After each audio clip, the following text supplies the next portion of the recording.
Right గా details చూస్తే ఢిల్లీ పర్యటనలో బిజీగా గడుపుతున్నారు ఏపీ సీఎం నారా చంద్రబాబు నాయుడు. పలువురు కేంద్ర మంత్రులను కలిసి రాష్ట్రానికి సంబంధించిన పలు సమస్యలపై చర్చించారు. అనంతరం కేంద్ర హోంశాఖ మంత్రితో కీలక చర్చలు జరిపారు. ప్రధానంగా రాజ్యసభ ఉప ఎన్నికలపై చర్చించినట్లు తెలుస్తోంది. ఏపీ నుంచి ఖాళీ అయిన రాజ్యసభ స్థానాన్ని భర్తీ చేసే అంశంపై నిర్ణయం తీసుకున్నట్లు సమాచారం.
టీడీపీ హయాంలో ఏ అధికారి ఇబ్బంది పడలేదని ఏపీ హోంమంత్రి వంగలపూడి అనిత అన్నారు.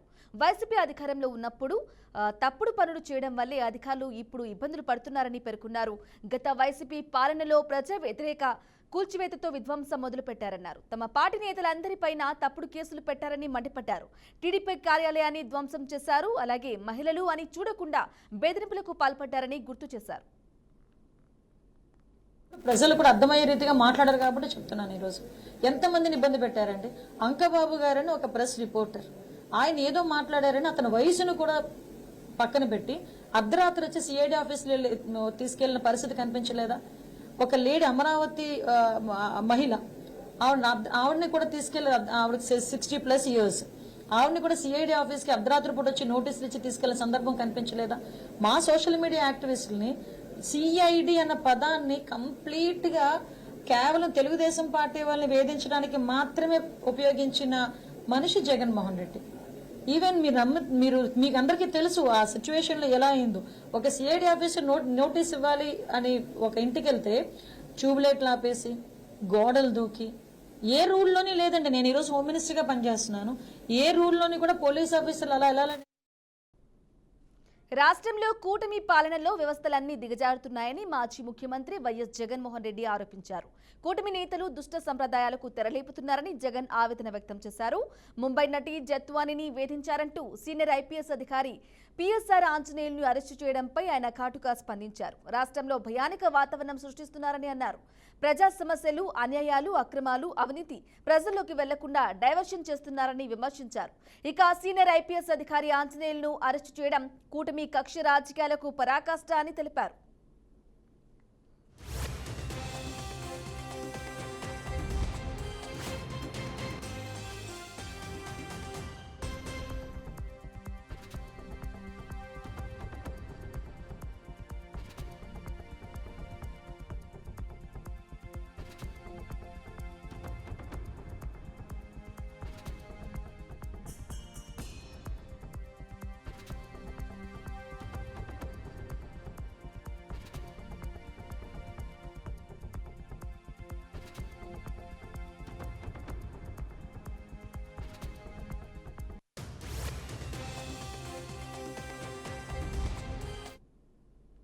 ఏపీ లిక్కర్ స్కామ్ అనగానే రాజకేశ్ రెడ్డి పేరే వినిపించింది ఇన్నాళ్ళు. ఇక విజయసాయిరెడ్డి సైతం కర్త కర్మ క్రియ అంతా కసిరెడ్డేనని ఫిక్స్ చేసేశారు.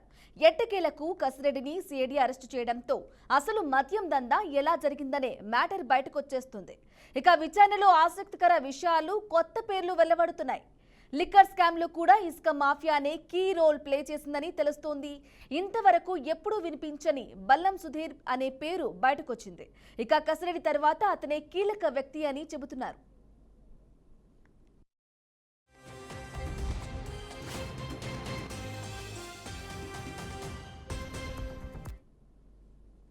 ఏపీ రాజధాని అమరావతిలో ప్రధాని మోదీ పర్యటించబోతున్నారు. ఇక అమరావతి నిర్మాణాల పునః ప్రారంభోత్సవానికి ప్రధాని హాజరు కానున్నారు. ఆయన పర్యటన షెడ్యూల్ అయితే ఖరారైంది. మే 2వ తేదీ అమరావతికి మోదీ రానున్నారు. మధ్యాహ్నం 2 గంటలకు మోదీ గన్నవరం ఎయిర్పోర్టుకు రానున్నారు. రోడ్ షో అనంతరం మోదీ సాయంత్రం రాజధాని పనులను ప్రారంభిస్తారు. ఈ కార్యక్రమం కోసం రాష్ట్ర ప్రభుత్వం సచివాలయం వెనుక బహిరంగ సభ వేదికను ఏర్పాటు చేయనున్నారు. ఈ వేదిక నుంచే పనుల పునఃప్రారంభోత్సవ కార్యక్రమాన్ని మోదీ నిర్వహించనున్నారు. భద్రతా ఏర్పాట్లను ఎస్పీజీ బృందం పర్యవేక్షిస్తుంది. ప్రధాని పర్యటన ఏర్పాట్ల కోసం మంత్రుల కమిటీని రాష్ట్ర ప్రభుత్వం నియమించింది.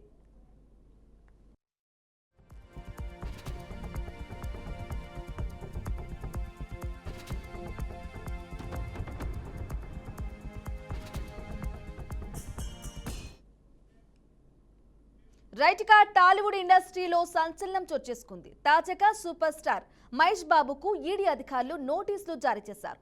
ఈ నెల 28న ఉదయం 10 గంటల 30 నిమిషాలకు విచారణకు హాజరు కావాలని ఆ నోటీసులలో పేర్కొన్నారు. సురానా సాయి సూర్య డెవలపర్స్ మనీ లాండరింగ్ కేసులో ఆయనకు నోటీసులు జారీ అయ్యాయి. అయితే మహేష్ ఆ 2 కంపెనీలకు ప్రమోషన్స్ చేసేందుకు గాను చెక్కు రూపంలో 3.4 కోట్ల రూపాయలు, లిక్విడ్ క్యాష్ 2.5 కోట్ల రూపాయలు అంటే మొత్తంగా 5.9 కోట్ల రూపాయల పారితోషికం తీసుకున్నట్లుగా ఈడీ అధికారులు గుర్తించారు. ఇక మనీ లాండరింగ్ కు పాల్పడిన కంపెనీల్లో పెట్టుబడులు పెట్టేందుకు ఆయన ప్రజలను ఇన్ఫ్లుయెన్స్ చేశారనే అభియోగంపై ఆయనకు ఈడీ నోటీసులు జారీ చేసింది.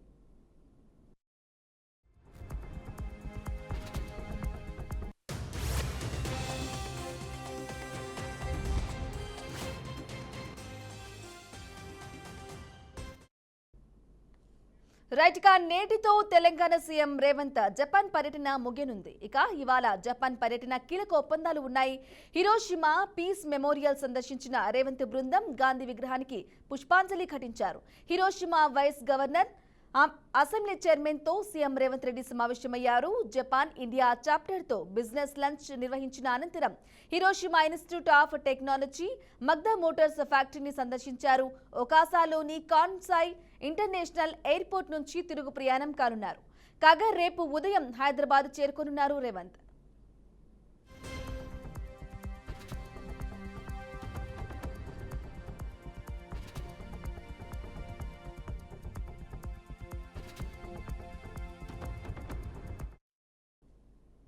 తెలంగాణ పీసీసీ చీఫ్ మహేష్ కుమార్ గౌడ్ మరోసారి బీఆర్ఎస్ పార్టీపై విరుచుకుపడ్డారు.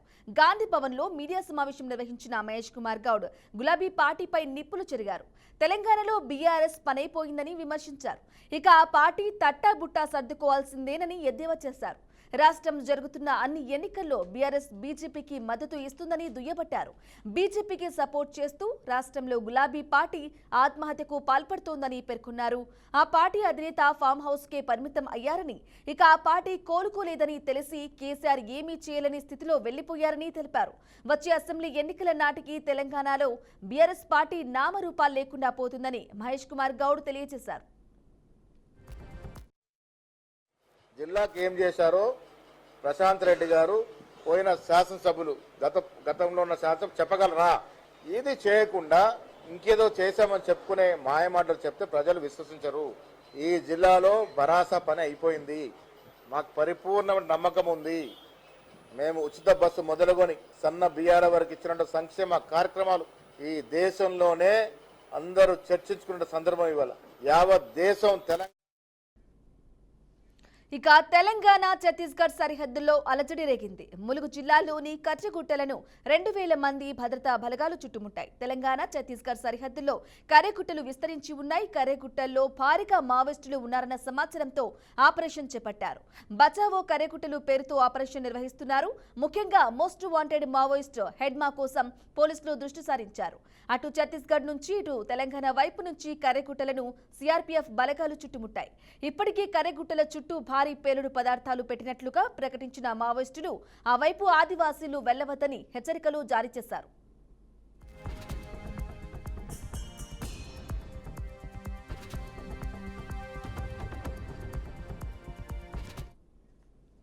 తెలంగాణ ఇంటర్మీడియట్ వార్షిక పరీక్ష ఫలితాలు విడుదలయ్యాయి. నాంపల్లిలోని ఇంటర్ బోర్డు కార్యాలయంలో డిప్యూటీ సీఎం మల్లు భట్టి విక్రమార్క ఫలితాలను విడుదల చేశారు. ఇంటర్ ఫలితాల్లో బాలికలు సత్తా చాటారు. ఇంటర్ ఫస్ట్ ఇయర్ ఫలితాల్లో 66.89% ఉత్తీర్ణత నమోదైనట్లు భట్టి పేర్కొన్నారు. బాలికలు 73.83%, బాలురు 57.83% ఉత్తీర్ణత సాధించారని చెప్పారు. ఫస్ట్ ఇయర్ పరీక్షలకు 4,88,430 మంది హాజరు కాగా 3,22,191 మంది ఉత్తీర్ణత సాధించారని తెలిపారు. 12 మందిగా వారు ప్రకటన చేశారు, స్పష్టంగా వివరించారు కూడా. అట్లాగే ఫస్ట్ ఇయర్ పాస్ పర్సంటేజ్ సంబంధించి కూడా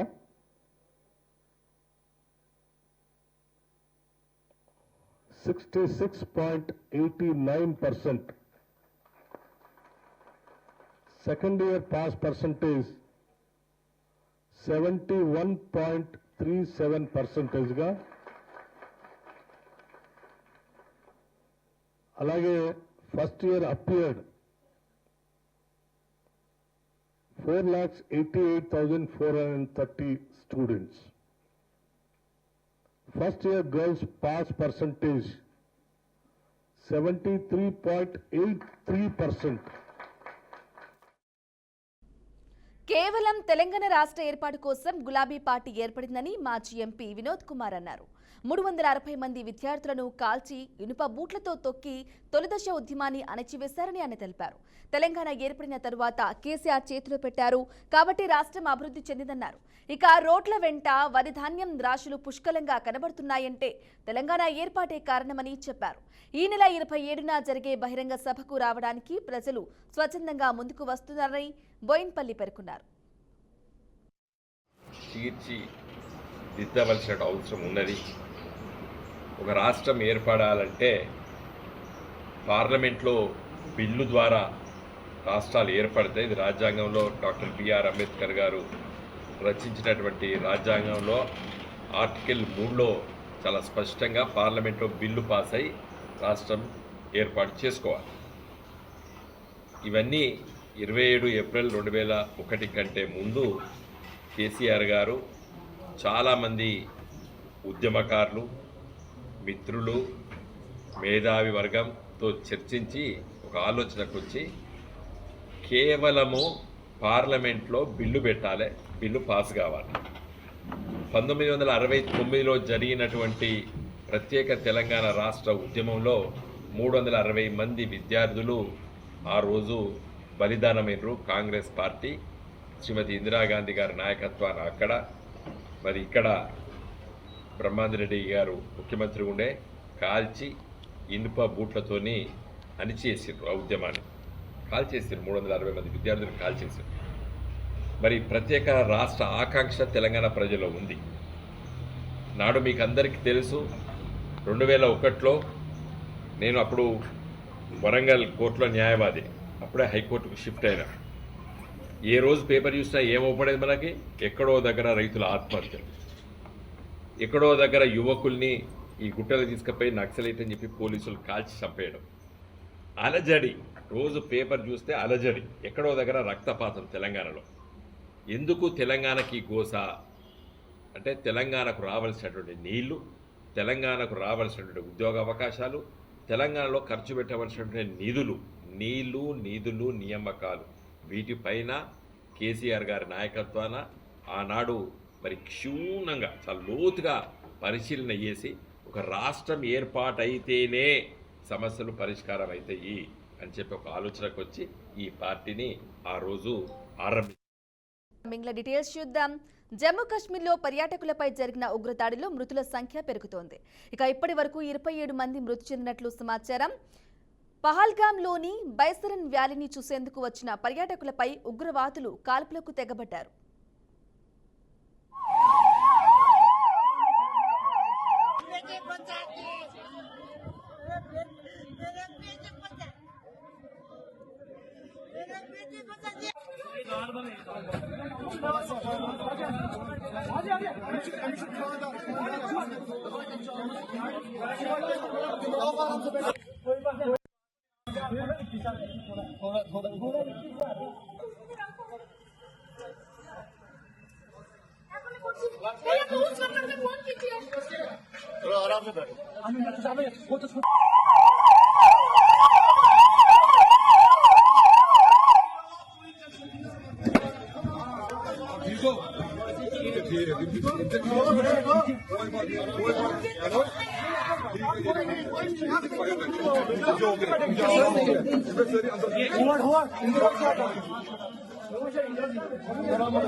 రైట్, ఇక జూన్ 14న గద్దర్ తెలంగాణ ఫిల్మ్ అవార్డుల ప్రదానోత్సవం ఉంటుందని నిర్మాత రాష్ట్ర ఫిల్మ్ డెవలప్మెంట్ కార్పొరేషన్ దిల్రాజు తెలిపారు. హెచ్ఐసిసి వేదికగా అవార్డులు ప్రదానం నిర్వహిస్తున్నట్లు వెల్లడించారు. హైదరాబాద్లోని ప్రసాద్ ల్యాబ్స్లో నిర్వహించిన గద్దర్ తెలంగాణ చలనచిత్ర అవార్డ్స్ కర్టెన్ రైజర్ కార్యక్రమంలో దిల్రాజు పాల్గొని మాట్లాడారు.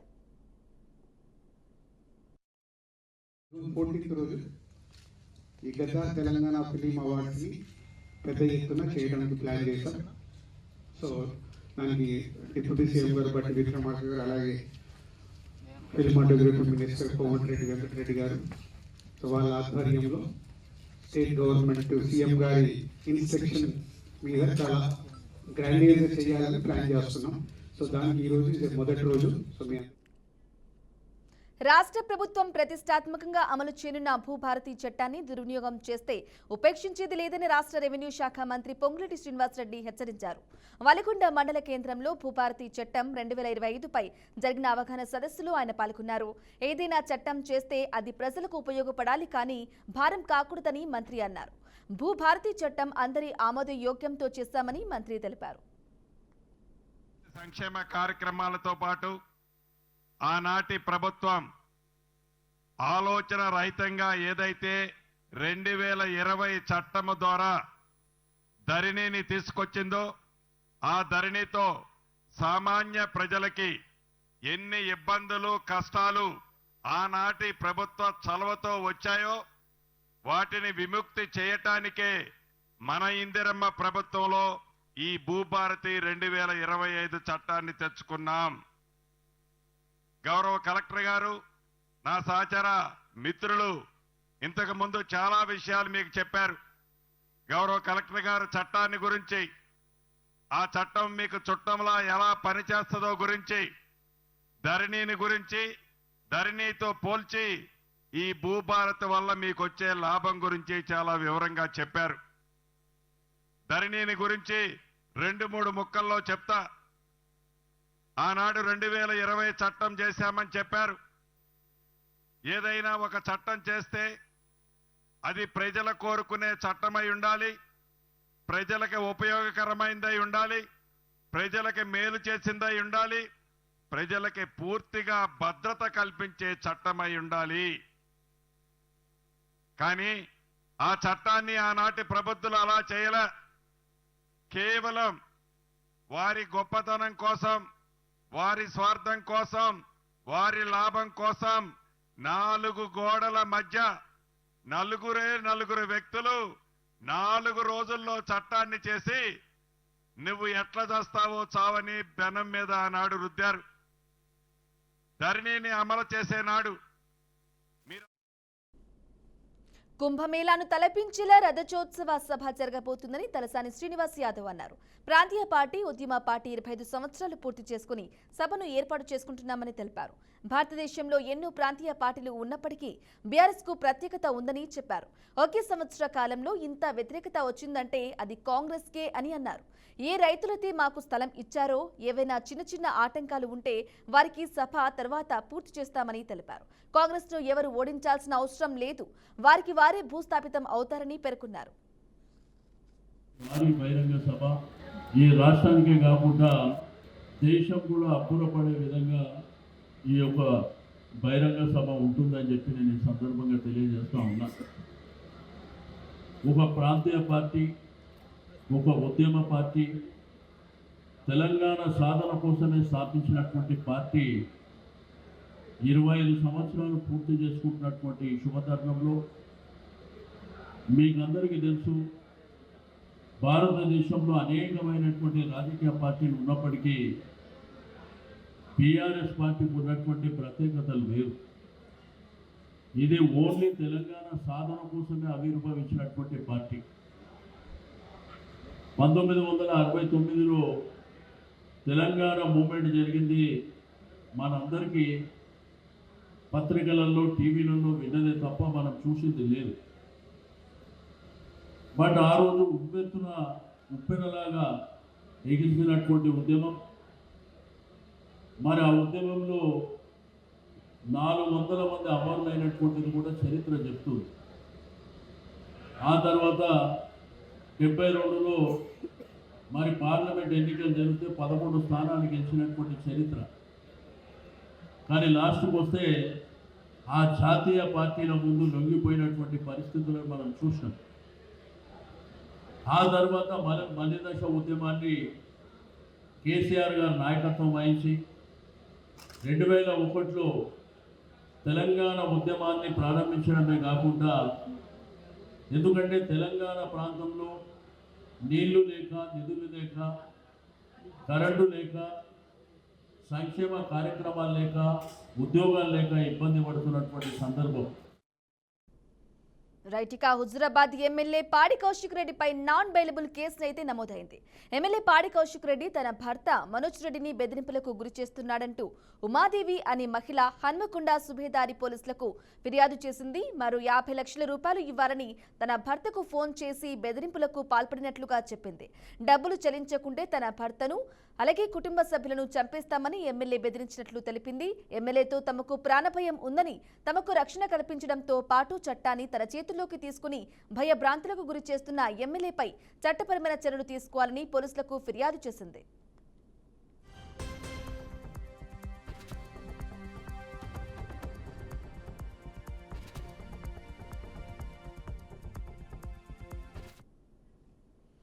వికారాబాద్ జిల్లా లగచెర్లలో ఘటనపై మాజీ మంత్రి కేటీఆర్ సంచలన వ్యాఖ్యలు చేశారు. ప్రజలను చిత్రహింసలు పెట్టి ఆడపిల్లల మీద అఘాయిత్యాలకు పాల్పడ్డ పోలీసు అధికారులను సర్వీస్ నుంచి తొలగించాలని రాష్ట్ర ప్రభుత్వాన్ని డిమాండ్ చేశారు. కొందరు పోలీసులు రేవంత్ రెడ్డి ప్రైవేటు సైన్యంలా వ్యవహరిస్తున్నారని, లగచెర్లలో మహిళలపైన దాడులు చేశారని ఆరోపించారు. రిపోర్ట్ను కూడా తుంగలో దొక్కుతున్నది ప్రభుత్వం అని చెప్పి సుప్రీంకోర్టుకు పోతాం. సుప్రీంకోర్టులోనే మరి మా లగచెర్ల ఆడబిడ్డలకు న్యాయం జరిగేదాకా కొట్లాడతాం. అట్లాగే మరి ఇదే నివేదికలో చెప్తా ఉన్నారు, హోంమంత్రిగా ఉన్న ముఖ్యమంత్రి ఫెయిల్ అయిండు అని దీంతో అర్థమవుతున్నది. మరి హోంమంత్రి ఇప్పటివరకు నోరిపుతలేడు, ముఖ్యమంత్రి నోరిపుతలేడు. జరిగిన భూసేకరణ కూడా తప్పుడు పద్ధతుల్లో చేసినారని చెప్పి ఎన్హెచ్ఆర్సీ చెప్పింది. చట్ట ప్రకారం కాకుండా పోలీసుల దౌర్జన్యంతో, మానవ హక్కుల ఉల్లంఘనతో ఈ భూసేకరణ జరిగిందని చెప్తా ఉన్నారు.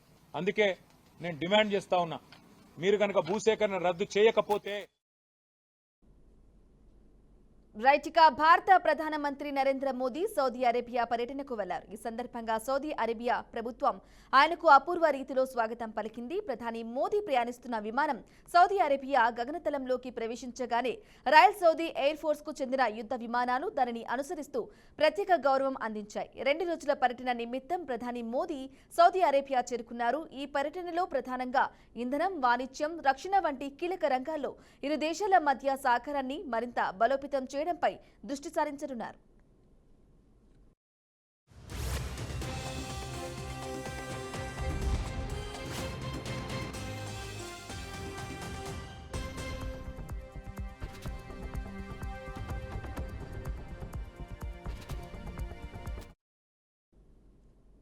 కరాచీ దక్షిణ పాకిస్తాన్లో ఘోర ప్రమాదం జరిగింది. కార్మికులతో వెళ్తున్న బస్సు పాకిస్తాన్ లోయలో పడింది. సింధు ప్రావిన్స్లోని జామ్షోరో జిల్లాలో ఈ దుర్ఘటన జరిగింది. బలూచిస్తాన్లో గోధుమ పంట కోత తర్వాత కార్మికులు తమ స్వస్థలానికి తిరిగి వెళ్తున్న సమయంలో బస్సు ప్రమాదానికి గురైందన్నారు. ఈ ప్రమాదంలో 16 మంది మరణించగా మరో 30 మంది తీవ్రంగా గాయపడినట్లు చెప్పారు. అతి వేగంతో వెళ్తున్న బస్సును డ్రైవర్ అదుపు చేయలేకపోవడం వల్లే ఈ ప్రమాదం జరిగిందని అన్నారు. గాయపడ్డ వారిలో చాలా మంది ఆరోగ్యం విషమంగా ఉన్నట్లు స్థానికులు తెలిపారు.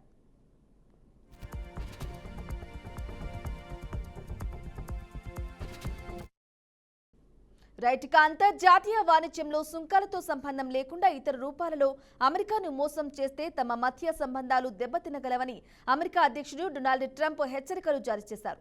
ఇందుకు సంబంధించి 8 సూత్రాల జాబితాను ఆయన ప్రకటించారు. చైనాను మినహాయించి మిగిలిన దేశాలకు ప్రతీకార సుంకాల అమలుపై 90 రోజుల పాటు అమెరికా ఉపశమనం కలిగించిన నేపథ్యంలో ట్రంప్ నుంచి తాజా హెచ్చరికలు వెలువడ్డాయి. అమెరికా ఉత్పత్తులు అంతర్జాతీయ విపణిలో ఖరీదు ఎక్కువగా ఉండేలా చేసి తమ వస్తువులను చౌకగా విక్రయించేందుకు తమ కరెన్సీ విలువను ఉద్దేశపూర్వకంగా తగ్గించరాదని ట్రంప్ పేర్కొన్నారు.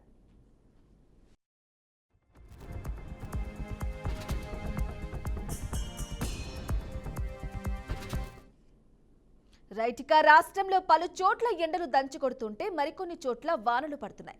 గత కొద్ది రోజుల నుంచి 2 తెలుగు రాష్ట్రాల్లో భిన్న వాతావరణం నెలకొంటుంది.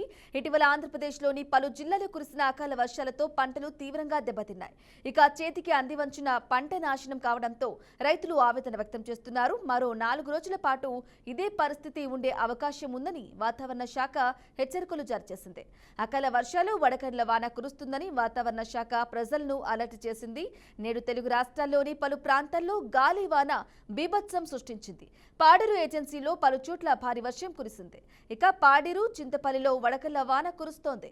అలాగే అల్లూరు జిల్లా డుమ్మిరిగూడ, బల్లుగూడ, అంద్రిగూడలో వడగళ్ల వాన కురిసింది.